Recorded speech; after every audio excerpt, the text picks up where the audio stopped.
Dulu pria ini sangat beruntung. Dikasih mahar 300 juta, dikasih rumah, dikasih mobil. Sekarang dia menjadi gelandangan karena sering bermain gila di belakang istrinya. Assalamualaikum warahmatullahi wabarakatuh. Sahabat Dila beri ceria. Sebelum lanjut kisahnya, yuk komen dulu. Dari mana, dari asal kota atau kabupaten kalian, biar bisa makin deket. Kalau udah, mari kita masuk ke kisahnya.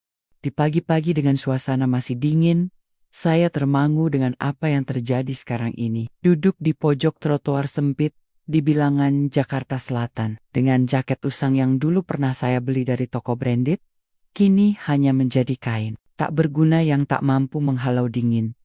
Saya, Adi Prasetyo, pria 40 tahun, mantan suami seorang janda kaya raya. Dulu, saya punya segalanya: rumah mewah di Pondok Indah, mobil BMW hitam kesayangan, dan istri cantik yang membuat banyak lelaki iri. Kini, saya hanya gelandangan tanpa identitas, tergantung pada belas kasih orang asing yang lewat. Saya tidak tahu lagi bagaimana saya bisa sampai di sini. Mungkin karena nafsu, mungkin karena kesombongan, atau mungkin karena saya terlalu mudah merasa puas, lalu merasa berhak atas lebih. Saya ingat betul hari pernikahan kami, upacara sederhana di sebuah rooftop restoran di SCBD, hanya keluarga dekat dan beberapa teman bisnis. Nina, saya tidak punya apa-apa waktu itu, hanya baju pinjaman dari saudara dan senyum yang berusaha meyakinkan semua orang bahwa saya pantas menjadi suami Nina Saraswati. Mahar 300 juta rupiah diserahkan dengan anggun oleh pengacara pribadinya. Bukan karena ia pelit, tapi karena itulah bentuk kontrolnya. Agar kamu tahu betapa seriusnya aku, katanya saat itu. Rumah kami adalah villa 2 lantai di bilangan elit Jakarta Selatan, lengkap dengan kolam renang dalam ruangan dan taman luas. Siti, pembantuku, selalu datang pagi-pagi sekali untuk membersihkannya. Saya jarang bekerja. Nina sudah mencukupi segalanya. Saat itu saya merasa dunia milik saya. Tapi ternyata saya terlalu mudah merasa puas, terlalu cepat bosan, dan terlalu bodoh untuk melihat bahwa kebahagiaan itu rapuh jika tidak dijaga. Saya masih ingat hari ketika Nina harus pergi keluar kota untuk urusan bisnisnya. Ia pamit dengan ciuman singkat di pipi. Jaga rumah baik-baik. Ya, katanya. Saya tersenyum, mengangguk. Tapi begitu pesawatnya lepas landas, jiwa lakiku mulai menggebu, dan dari sanalah semuanya bermula. Aku tidak tahu kapan nafsu itu mulai merasuk. Mungkin sejak hari pertama Nina pergi. Rumah besar itu terasa kosong tanpa suaranya, tapi juga terasa bebas. Tidak ada tatapan tajamnya yang selalu menghakimi. Tidak ada peraturan tak tertulis yang harus kutaati. Aku bangun siang itu dengan rasa ringan. Siti sudah sibuk menyapu lantai kayu di ruang tamu. Rambutnya diikat ke belakang, wajahnya berminyak karena keringat. Ia tidak cantik seperti Nina, tapi ada sesuatu yang membuatku nyaman dengannya kepolosannya. Mungkin Siti, bawakan aku kopi, kataku tanpa basa-basi. Iya Pak, jawabnya cepat tanpa menatap mataku. Sejak hari itu, aku mulai memperhatikannya. Caranya tersenyum pelan saat ku beri pujian kecil. Caranya menunduk saat aku berdiri terlalu dekat. Ia mudah tergoda oleh perhatian kecil. Aku tahu itu. Hari-hari berlalu. Aku mulai menikmati kebebasan yang tak pernah kurasakan selama menikah. Aku pergi ke klub malam, minum-minum dengan teman lama, dan pulang larut. Siti selalu menunggu di dapur, menyiapkan makanan hangat, meski aku tidak pernah memintanya. Aku mulai berani. Sentuhan tangan, pelukan singkat, hingga akhirnya semuanya. Aku ingat, malam itu hujan deras turun, membuat Jakarta terasa lebih gelap dari biasanya. Nina masih di luar kota. Aku dan Siti berada di kamarnya, di bagian belakang rumah. Aku tidak ingat siapa yang memulai, tapi yang jelas, aku tidak menolak. Setelah itu, aku merasa puas, tapi puas yang aneh, seakan-akan aku sedang menghancurkan sesuatu yang berharga. Aku tidak merasa bersalah. Aku justru merasa hidup dan aku terus melakukannya. Berhari-hari, berminggu-minggu, bulan berlalu. Aku lupa waktu. Aku lupa bahwa Nina bisa pulang kapan saja. Aku bahkan mulai berpikir, mungkin ini adalah cara alam untuk memberiku bagian dari kehidupan yang selama ini terasa milik Nina sepenuhnya. Aku merasa sebagai lelaki sejati. Aku sedang membangun neraka sendiri. Tanpa sadar, pagi itu, Nina mengirim pesan lewat WhatsApp. Isinya singkat, aku pulang besok. Aku tersenyum membacanya, bukan karena rindu atau senang, tapi karena aku ingin cepat-cepat menyembunyikan jejakku.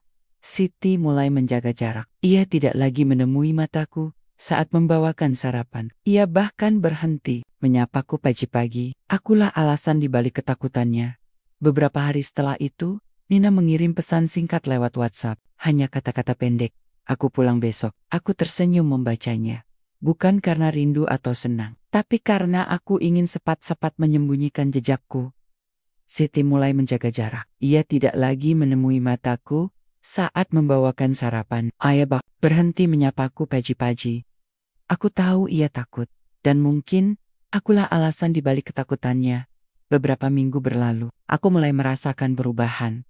Siti tidak lagi ragu-ragu mendekatiku. Ia tidak lagi menutup diri. Ia bahkan mulai memakai pakaian yang lebih ketat saat membersihkan rumah. Ia mulai tersenyum lebih sering. Aku suka itu. Tapi suatu malam, saat listrik mati dan hanya cahaya redup dari lampu darurat yang menyinari kamar Siti, aku melihat sesuatu yang berbeda. Air mata. Siti menangis diam-diam setelah kami selesai. Aku bertanya, "Kenapa kamu menangis?" Ia hanya menggeleng pelan, lalu berkata, "Saya takut." "Apa yang kamu takuti?" tanyaku. "Saya takut Tuhan akan murka. Saya takut Bu Nina akan tahu." Aku tertawa kecil, mencoba menenangkannya. Dia tidak akan tahu, dan jika pun tahu, apa yang bisa dia lakukan? Ini hidup kita. Tapi kata-kataku tidak menyentuh hatinya, hanya membuatku merasa lebih yakin bahwa aku tidak melakukan kesalahan. Suatu sore, saat Nina sedang rapat via Zoom, aku dan Siti sedang duduk di dapur. Kami baru saja selesai makan siang. Suasana rumah tenang. Aku menatap matanya. "Kamu gak takut?" tanyaku tiba-tiba. Ia menoleh. "Takut apa, Pak? Kalau Bu Nina tahu?" Siti menunduk. "Saya takut, tapi saya juga merasa ini salah satu cara Tuhan kasih saya arti." Aku tersenyum. "Kamu ngomong kayak orang pintar." Ia tertawa kecil. "Saya cuma mikir, kalau memang ini jalan hidup saya, biarlah." Aku menyentuh tangannya. "Aku janji, aku gak akan ninggalin kamu." Ia menatapku. "Janji?" "Ya, janji." Beberapa minggu berlalu. Hubungan kami semakin intens. Aku bahkan mulai membayangkan masa depan dengannya. Aku membayangkan bagaimana rasanya jika suatu hari nanti Nina dan aku bercerai, lalu aku menikahi Siti. Aku bertanya suatu malam saat kami sedang di kamarnya, ditemani redup lampu kamar. "Kamu pernah mikir gimana kalau Bu Nina tahu?" Siti menatapku. "Saya doa terus supaya nggak sampai segitu. Tapi kalau sampai ketahuan," ia diam lama, lalu berkata, "Saya rela dipulangkan, asal kamu tetap ada di samping saya." Aku tersenyum. "Aku pasti ada di sampingmu." Tapi, aku tahu, itu adalah janji yang mungkin tidak bisa kupenuhi. Dan akhirnya, hari itu tiba. Nina pulang lebih awal dari Surabaya. Ia seharusnya tiba besok pagi. Tapi entah mengapa, pesawatnya mendarat di Soekarno-Hatta lebih cepat. Aku sedang bersama Siti di kamarnya saat mobil Nina masuk ke garasi. Suara pintu geser terbuka, langkah-langkah kaki yang tenang, namun pasti. Siti langsung panik. Ia berusaha bangkit, merogoh laci untuk mencari handuk atau apa saja yang bisa menutupi tubuhnya. Aku masih setengah sadar, masih dalam dunia kami yang sempit dan penuh dusta. "Bu Nina pulang," bisiknya gemetar. Aku hanya menyeringai. "Tenang, dia pasti lelah. Kita bisa keluar nanti." Belum sempat kami berpakaian rapi, pintu kamar Siti terbuka. Tanpa diketuk, tanpa aba-aba, Nina berdiri di sana. Rambutnya tertata rapi seperti biasa.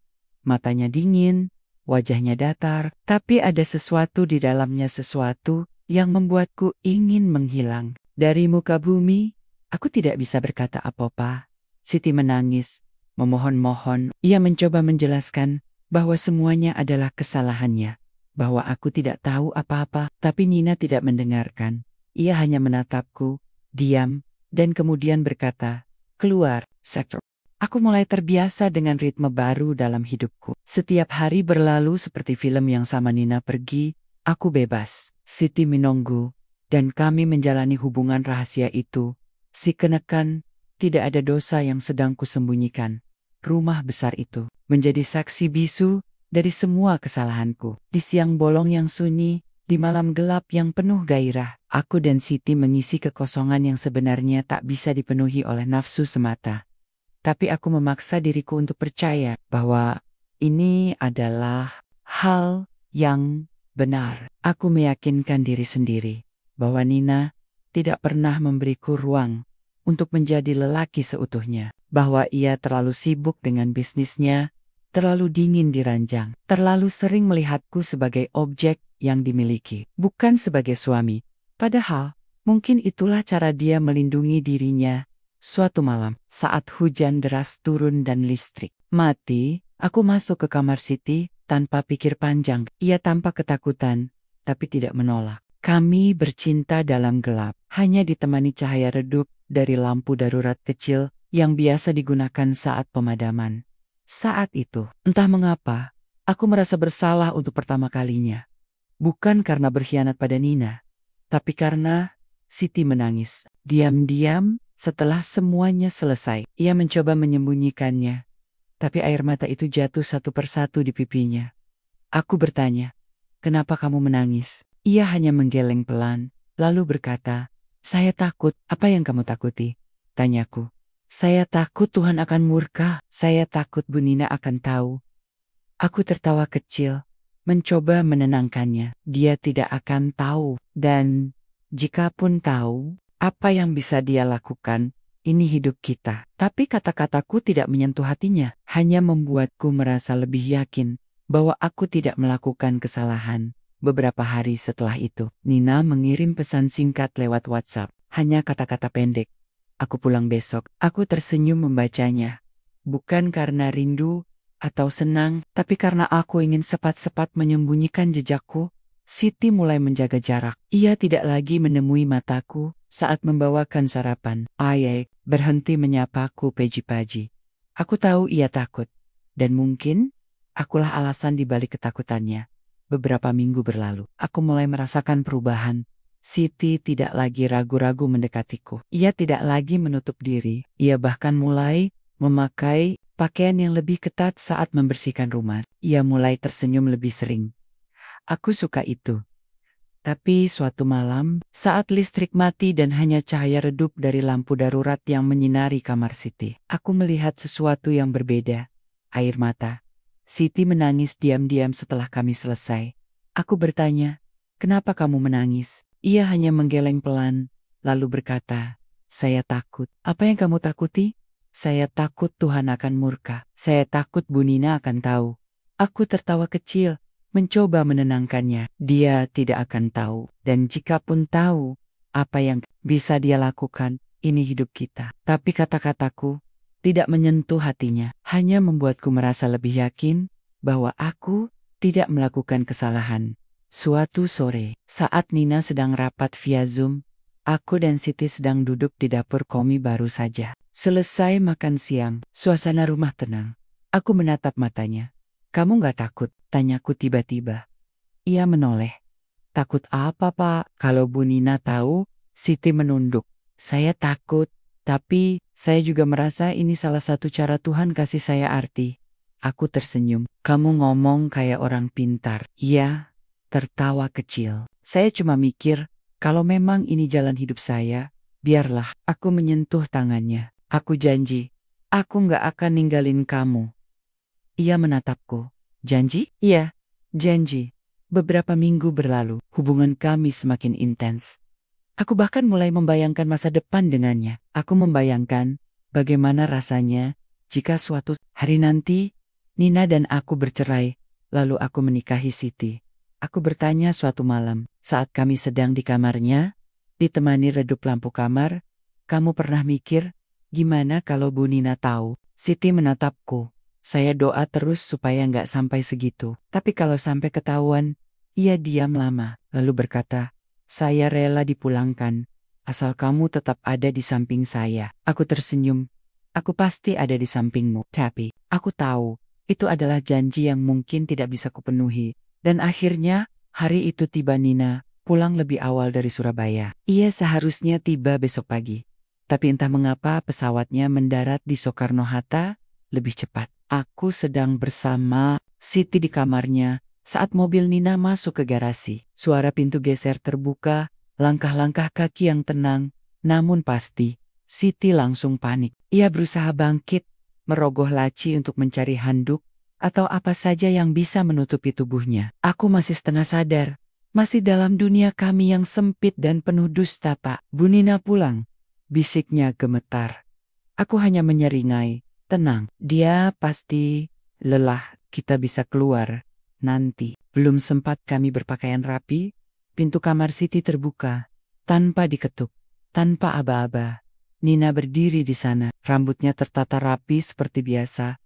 Matanya dingin, wajahnya datar. Tapi ada sesuatu di dalamnya, sesuatu yang membuatku ingin menghilang. Dari muka bumi, aku tidak bisa berkata apa-apa. Siti menangis, memohon-mohon. Ia mencoba menjelaskan bahwa semuanya adalah kesalahannya. Bahwa aku tidak tahu apa-apa. Tapi Nina tidak mendengarkan. Ia hanya menatapku, diam, dan kemudian berkata, "Keluar, Sektron." Aku semakin nyaman. Mungkin terlalu nyaman. Setiap hari terasa sama Nina pergi, Siti menunggu. Dan aku merasa seperti lelaki sejati yang akhirnya menemukan tempatnya. Aku mulai berpikir bahwa hubungan ini bukan hanya soal nafsu. Aku mulai membayangkan masa depan dengannya. Bodohnya, aku bahkan membayangkan bagaimana rasanya jika suatu hari nanti Nina dan aku bercerai, lalu aku menikahi Siti. Aneh, dulu aku tidak pernah membayangkan hidup tanpa Nina. Kini, aku malah membayangkan hidup dengannya. Aku mulai merasa bahwa aku layak mendapatkan kebahagiaan yang lebih. Bahwa aku tidak pantas hanya menjadi suami dari wanita yang jarang tersenyum padaku. Bahwa aku harus memiliki seseorang yang benar-benar mencintai dan menghargai keberadaanku. Padahal semua itu hanyalah ilusi. Ilusi kebahagiaan yang dibangun di atas kebohongan. Suatu sore, saat Nina sedang rapat via Zoom, aku dan Siti sedang duduk di dapur. Kami baru saja selesai makan siang. Suasana rumah tenang. Aku menatap matanya. "Kamu gak takut?" tanyaku tiba-tiba. Ia menoleh. "Takut apa, Pak?" Kalau Bu Nina tahu, Siti menunduk. "Saya takut. Tapi saya juga merasa ini salah satu cara Tuhan kasih saya arti." Aku tersenyum. "Kamu ngomong kayak orang pintar." Ia tertawa kecil. "Saya cuma mikir, kalau memang ini jalan hidup saya, biarlah." Aku menyentuh tangannya. "Aku janji, aku gak akan ninggalin kamu." Ia menatapku. "Janji?" "Iya, janji." Minggu berlalu, hubungan kami semakin intens. Aku bahkan mulai membayangkan bagaimana jika suatu hari nanti Nina dan aku bercerai, lalu aku menikahi Siti. Aku bertanya suatu malam, saat kami sedang di kamarnya, ditemani redup lampu kamar, "Kamu pernah mikir, gimana kalau Bu Nina tahu?" Siti menatapku. Saya doa terus supaya nggak sampai segitu. Tapi kalau sampai ketahuan? Ia diam lama. Lalu berkata, "Saya rela dipulangkan, asal kamu tetap ada di samping saya." Aku tersenyum. "Aku pasti ada di sampingmu." Tapi aku tahu, itu adalah janji yang mungkin tidak bisa kupenuhi. Dan akhirnya, hari itu tiba Nina pulang lebih awal dari Surabaya. Ia seharusnya tiba besok pagi. Tapi entah mengapa pesawatnya mendarat di Soekarno-Hatta lebih cepat. Aku sedang bersama Siti di kamarnya saat mobil Nina masuk ke garasi. Suara pintu geser terbuka. Langkah-langkah kaki yang tenang namun pasti. Siti langsung panik. Ia berusaha bangkit, merogoh laci untuk mencari handuk, atau apa saja yang bisa menutupi tubuhnya. Aku masih setengah sadar, masih dalam dunia kami yang sempit dan penuh dusta, Pak. Bu Nina pulang, bisiknya gemetar. Aku hanya menyeringai, "Tenang, dia pasti lelah, kita bisa keluar nanti." Belum sempat kami berpakaian rapi, pintu kamar Siti terbuka. Tanpa diketuk, tanpa aba-aba, Nina berdiri di sana. Rambutnya tertata rapi seperti biasa. Matanya dingin, wajahnya datar. Tapi ada sesuatu di dalamnya, sesuatu yang membuatku ingin menghilang dari muka bumi. Aku tidak bisa berkata apa-apa. Siti menangis, memohon-mohon. Ia mencoba menjelaskan bahwa semuanya adalah kesalahannya, bahwa aku tidak tahu apa-apa. Tapi Nina tidak mendengarkan. Ia hanya menatapku, diam, dan kemudian keluar. Sekran. Aku masih berusaha meyakinkan diriku sendiri bahwa ini aman, bahwa Nina tidak akan tahu, bahwa semua akan baik-baik saja. Aku bahkan mulai merasa bahwa hubungan ini adalah takdir. Seolah Tuhan memberiku kesempatan kedua untuk merasakan cinta yang lebih tulus. Menurut versiku, Siti semakin dekat denganku. Ia mulai lebih berani, lebih percaya diri. Ia tidak lagi ragu menyentuhku saat membersihkan sofa. Ia bahkan mulai memakai baju yang lebih ketat saat bekerja di rumah. Aku tidak protes. Aku menikmatinya. Malam itu, hujan deras turun. Listrik mati karena petir. Rumah terasa sunyi. Hanya terdengar suara air hujan yang membasahi genteng. Aku sedang duduk di ruang keluarga, menyalakan lilin, ketika Siti masuk dengan handuk basah dan sapu lantai. Lantai jadi licin karena kebocoran di atap, katanya. Aku mengangguk. Masuk dulu. Istirahat sebentar. Ia menurut. Duduk di sebelahku. Tubuhnya basah karena hujan tadi saat menutup jendela. Aku spontan menyentuh rambutnya, merogoh ujungnya yang basah. Ia tidak menolak, hanya menatap mataku. Dan dalam diam, aku tahu bahwa kita berdua ingin hal yang sama. Aku menciumnya. Pelan, lembut, tapi penuh makna. Ia membalas. Itu adalah malam pertama kami. Di tengah hujan deras, tanpa listrik, tanpa suara, hanya hati yang saling menemukan. Hari-hari berikutnya terasa. Pagit Ringen. Aku tidak merasa bersalah. Aku justru merasa hidup. Siti menjadi lebih ceria, lebih sering tersenyum. Bahkan Nina sempat bertanya, "Kok kamu kelihatan senang banget akhir-akhir ini?" Aku hanya tersenyum. "Biasa aja kok." Ia menatapku curiga. "Kamu nggak ada rencana apa-apa kan? Kamu nggak keluyuran malam-malam lagi?" Aku menggeleng. "Nggak, aku di rumah aja. Kerjaan juga nggak ada." Nina menghela napas. "Syukurlah kalau gitu. Aku capek banget belakangan ini. Bisa tolong aku urus rumah?" "Ya, aku di sini terus." Aku berkata itu dengan tenang. Padahal di dalam diriku ada api yang terus menyala. Api yang aku yakini sebagai cinta. Padahal itu hanyalah nafsu yang terbungkus indah. Suatu sore, saat Nina sedang rapat via Zoom, aku dan Siti sedang duduk di dapur. Kami baru saja selesai makan. Siang, suasana rumah tenang. Aku menatap matanya. "Kamu nggak takut?" tanyaku tiba-tiba. Ia menoleh. "Takut apa, Pak? Kalau Bu Nina tahu?" Siti menunduk. "Saya takut, tapi saya juga merasa ini salah satu cara Tuhan kasih saya arti." Aku tersenyum.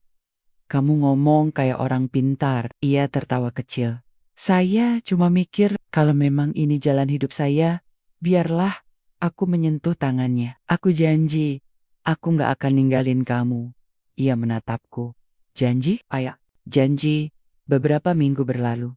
Hubungan kami semakin intens. Aku bahkan mulai membayangkan masa depan dengannya. Aku membayangkan bagaimana jika suatu hari nanti Nina dan aku bercerai. Lalu aku menikahi Siti.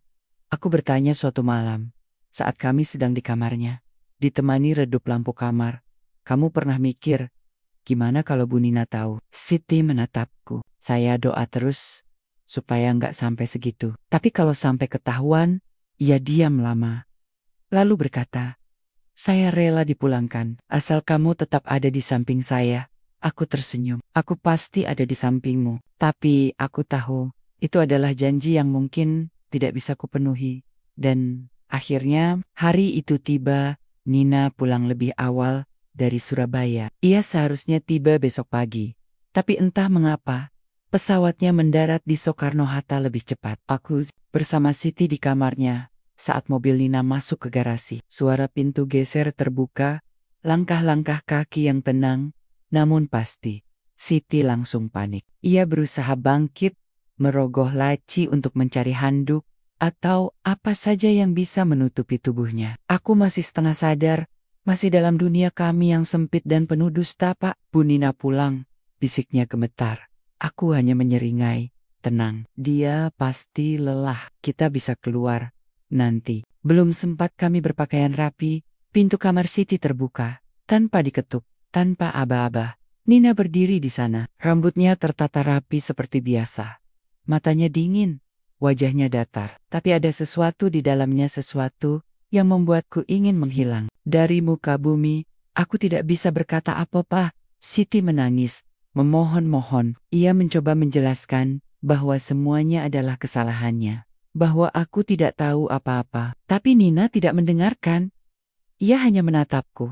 Diam, dan kemudian berkata, "Keluar, Sektor." Aku tidak bisa berkata apa-apa. Siti menangis. Memohon-mohon, ia mencoba menjelaskan bahwa semuanya adalah kesalahannya. Bahwa aku tidak tahu apa-apa. Tapi Nina tidak mendengarkan. Ia hanya menatapku, diam, dan kemudian berkata, "Keluar, sekarang." Aku mencoba membela diri, mencoba mengatakan bahwa ini hanya kesalahpahaman. Tapi suaraku tak keluar, lidahku keluh, tubuhku membeku. Nina pergi ke ruang kerjanya, tanpa mengucapkan sepatah kata pun lagi. Ia menghubungi pengacaranya, dan beberapa jam kemudian, polisi datang atas permintaan manajemen komplek perumahan, karena ada laporan pengusiran. Aku dibawa turun dari rumahku sendiri, rumah yang selama ini kupikir sebagai milikku. Aku dipaksa keluar dengan tangan kosong, tidak ada uang, tidak ada pakaian, hanya jaket tipis dan sandal jepit. Siti juga diusir, ia dipulangkan ke desanya oleh sopir Nina. Aku melihatnya menangis di dalam mobil, menatapku dengan tatapan penuh penyesalan. Tapi bukan penyesalan pada hubungan kita, penyesalan karena ia tahu ini akan terjadi sejak awal. Aku tinggal sendirian di depan gerbang komplek, dengan tas kecil berisi barang-barang pribadi yang dilemparkan secara acak oleh asisten rumah tangga Nina. Malam itu, aku mulai merasakan dinginnya. Jakarta bukan karena cuaca, tapi karena aku telah kehilangan segalanya. Aku tidak tahu harus kemana. Jakarta terasa begitu luas dan asing. Seolah-olah kota ini tidak pernah mengenalku. Aku mencoba naik angkutan umum, tapi sopirnya menolak. Karena penampilanku yang kumal, aku mencoba makan dari warung nasi yang biasa. Kami kunjungi dulu bersama Nina, tapi aku tidak punya uang. Aku akhirnya sampai di bawah jembatan penyeberangan, dekat bundaran HI. Di sana, ada beberapa gelandangan yang sudah berkumpul. Mereka melihatku dengan tatapan datar seakan-akan mereka tahu bahwa aku baru saja jatuh dari dunia yang berbeda. "Kamu baru ya?" tanya seorang pria tua yang duduk di pojokan. Aku hanya mengangguk. Ia tersenyum pelan, lalu memberiku sebungkus nasi basi. "Makan dulu, nanti juga biasa." Aku menerimanya tanpa suara. Nasi itu hambar, bahkan tanpa lauk. Tapi rasanya lebih berat daripada steak termahal yang pernah kurasakan di restoran mewah. Beberapa hari berlalu, aku mulai terbiasa. Aku tidur di trotoar, bangun pagi-pagi karena dingin, lalu meminta uang kepada orang-orang yang lewat. Ada yang memberi, ada yang pura-pura tidak melihat. Suatu sore, saat hujan mulai turun, aku melihat seorang anak kecil sedang menangis di pinggir jalan. Dia kehilangan ibunya. Aku membantunya mencari, dan akhirnya menemukan ibunya di minimarket sebelah. Ibunya memeluk anaknya erat-erat, lalu memberiku uang 50.000 sebagai ucapan terima kasih. Itu adalah uang pertama yang kuterima sejak menjadi gelandangan. Aku menangis diam-diam, bukan karena uangnya, tapi karena untuk pertama kalinya seseorang melihatku. Sebagai manusia, aku mencoba mencari pekerjaan. Pernah sekali aku mendapat tawaran menjadi buruh bangunan, tapi bosnya menolak karena aku tidak punya KTP atau surat identitas lainnya. Aku juga mencoba menjadi tukang ojek pangkalan, tapi tidak punya motor. Aku mulai merasa bahwa hidup ini seperti lingkaran setan yang tak bisa kulewati. Dan semakin hari, bayangan wajah Nina semakin sering hadir. Aku ingin memohon maaf, ingin menjelaskan segalanya. Tapi aku tahu, ia tidak akan pernah mau mendengarkanku lagi. Aku mencoba mencari alamat Siti dari ingatanku. Ia pernah menyebutkan desa asalnya, sebuah desa kecil di Jawa Tengah. Aku bertanya pada seseorang, bagaimana cara pergi ke sana? Coba, yang kudapat hanya senyuman miris dan kota-kota. "Kamu gak punya uang, gimana mau ke desa?" Aku menunduk. betapa rendahnya hidupku. Sekarang, aku bukan siapa-siapa. Hanya bayang-bayang dari pria yang dulu pernah disebut beruntung. Aku tidak tahu bagaimana caranya. Tapi, aku berhasil sampai ke desa itu. Dengan uang hasil mengemis selama beberapa hari, dan bantuan seorang sopir truk yang baik hati, aku akhirnya turun di sebuah jalan kecil, berdebu dengan papan nama kayu yang sudah lapuk. Desa Kedung Rejo. Suhu udara terasa lebih sejuk dari Jakarta. Suara ayam berkokok dan anjing menggonggong menyambut kedatanganku. Aku bertanya pada seorang ibu tua di warung pinggir jalan tentang keluarga Siti. Keluarga Marni? Iya, masih tinggal di ujung desa. Tapi kamu siapa, nak? Tanyanya curiga. Aku hanya tersenyum getir. Teman lama. Rumah itu sederhana, dinding anyaman bambu, lantai tanah, dan atap genteng yang mulai rusak. Di halaman depan, seorang perempuan sedang menjemur pakaian. Rambutnya diikat, wajahnya kusam karena lelah. Siti, ia tidak melihatku langsung. Tapi ketika ia mendongak dan menemukan mataku, ekspresinya langsung berubah. Terkejut, takut, lalu marah. Kenapa kamu datang ke sini? Tanyanya dingin. Aku tidak bisa menjawab. Hanya berdiri di sana, memandanginya dalam diam. Ia mendekat, suaranya rendah tapi tajam. Kamu sudah hancurkan hidupku. Sekarang kamu mau apa lagi? Aku menunduk. Aku cuman ingin tahu kabarmu. Siti tertawa sinis. Ingin tahu kabarku? Setelah semua ini, kamu baru mikirin kabarku? Air mataku menetes. Tempestator. Aku tahu, aku tidak pantas mendapat jawaban baik darinya. Aku hamil, bisiknya pelan. Aku terdiam. Jantungku berdebar keras. Seakan-akan dunia berhenti berputar. Dari kamu, lanjutnya. Aku baru tahu setelah pulang dari Jakarta. Aku coba hubungi kamu, tapi nomor itu sudah tidak aktif. Keluargaku marah besar. Mereka pikir aku bersalah. Aku dibuang seperti sampah. Aku ingin memeluknya, minta maaf, menangis, tapi aku tidak punya keberanian. Aku bahkan tidak layak untuk menyentuh ujung jarinya. Aku nggak tahu harus bilang apa. Gumamku. Jangan ganggu aku lagi, katanya, sambil masuk ke dalam rumah dan menutup pintu dengan kasar. Aku tetap berdiri di sana, sendirian. Tapi kali ini, bukan hanya diriku sendiri yang terluka beberapa hari. Kemudian, Nina muncul.